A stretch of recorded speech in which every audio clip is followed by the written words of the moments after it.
Berrikitan bukatu den konfinamendu denbora hortan, elgarren ikuste goxearen esperientzia egin dugu segur.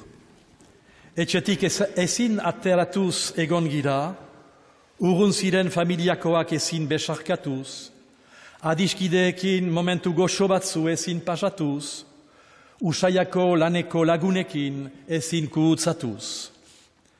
2 hilabete egon gira manera hortan, bihotzeko goxea ezin betez.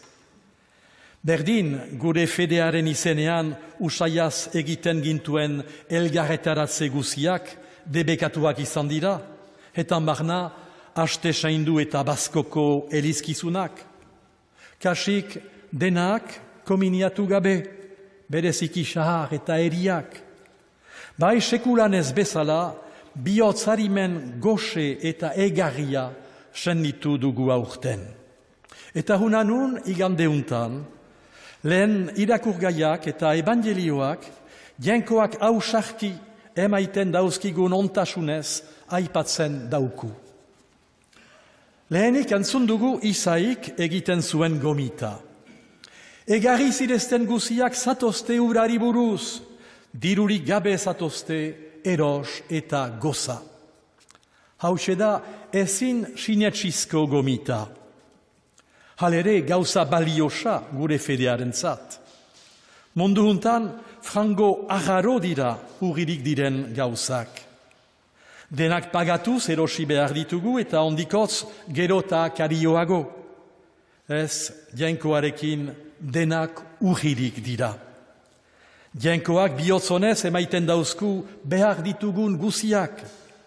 Hainiz Mendez, sinesdunek uste zuten beren meresimenduen kontra zituela jainkoak laguntzen. Nik eman eta zuk eman. Hola ari ziren, tratulariak bezala, elgarren artean truk eta truk.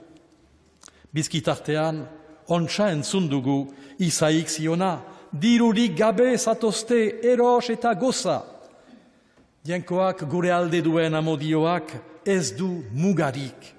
Haste-hastetik, mundua sogarazi zuelarik eta lurrean bizia hedatu, bere baitako eman zuen nasaiki, bere baitako bizia eman zuen nasaiki, neurtu gabe.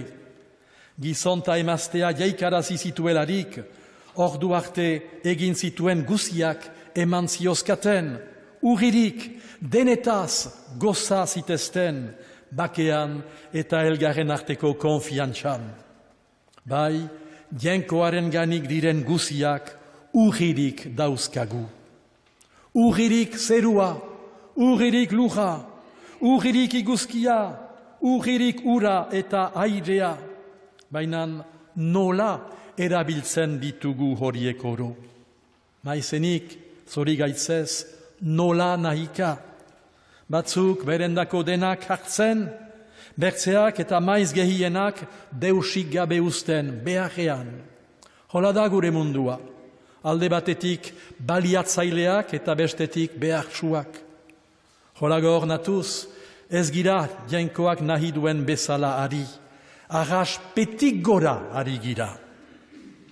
Eta Isaik segitzen zuen oraino, zertako xahu dirua hasten ez duten gauzetan, zertako ibil penatuak asetzen ez duten ondotik.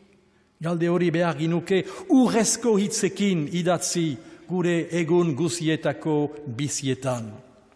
Jadanik, joan den igandeko parabolan, Jesusek galde bertsu bat egiten zaukun, zeren ondotik gabiltza, zer da gure bizien altxor segurena, gero eta gehiago ukaitea, edo zinez eta sumeki izaitea. Manera berean, egungo evangelioan, Jesusek bere aitaren bihotzona eta esku nasaiekoa erakusten dauku. Bakartasunean bere aitarekin otoitzean egon eta, ontzitik jautsi orduko, erien sendatzen hasten da. Urrikariz betea dago, heien sofrikorioa eta bake mina ikusiz. Ez dezake jasan, hainbertze jendeen minak eta beharrak ez ditzea. Eta hori ez aski baliz bezala, hunanun deneri emaiten dioten jatera. Matiuk idazten du, ilunabarrean disipuluak hurbildu zitzaizkola eganez, jaberanta da, igorazu jendea, ondoko herrietan eros dezaten jatekoa. Disipuluen erreakzio horrek, konpreniarazten dauku, Jesus entzutean, jendeek ez zutela senditu denbora pasatzen. Neoro hartu gabe, iluntxea hurbildu zen eta harekin afaltzeko tenorea. Apezaren predikua sobera luze delarik, edo mesako otoitzak eta kantuak sobera denbora irakten dutelarik, gure esku muturretako ordularieri beaka hasten gira, erakutsiz eneatzen hasia girela. Segur, Jesusek bazakien guk baino hobeki jenkoaren hitza zabaltzen. Bera, jenkoaren amodioaz bete-betea baitzen, eta amodio hori nahi baitzuen denekin partekatu, tipi, ahul eta pobreta hasiz. Horanola iluntxe hartan eta leku bazter hartan, Jesusek disipulueri manatzen dioten jendeen jaharaztea, berek deneri jatera emaiteko. Juntan ere, bortzorgi eta biarrainekin hasi zituen guziak. Denak urririk, denak nasaiki. Hori da jenkoaren zinezko marka. Oartu zirezte, ez duela Jesusek neori galdegin ean haren baitan sinesten zuten. Edo sinesten zutenez, jenkoaren izenean mintzo zen ala ez. Ez, neoren artean desberdintasunik egin gabe, deneri eman diote jatera, deusen truke gabe. Janitzen dugu ere, Matiuk kondatzen duen arabera, mirakulu hau hil bezperako afarian bere disipuluekin egin duenaren seinale bat bezala dela. Hitz berat hautatu ditu, begiak zerurat altxaturik, benedikatu zituen, zatitu eta disipulueri eman. Hitz horiek, Jesusen izenean, apezak mezaguzi zerraiten ditu sagaran. Ogi eta arnoak hartzen dituelarik, Jesusen gorputz eta odol izan ditezen. Hori bera dugu orai eginen. Horroituz nola urririk eta nasaiki jenkoak emaiten daukun bere bizia. Ez dezagun nola nahika errezebi Jesusek egiten daukun opari eder eta saindu hau.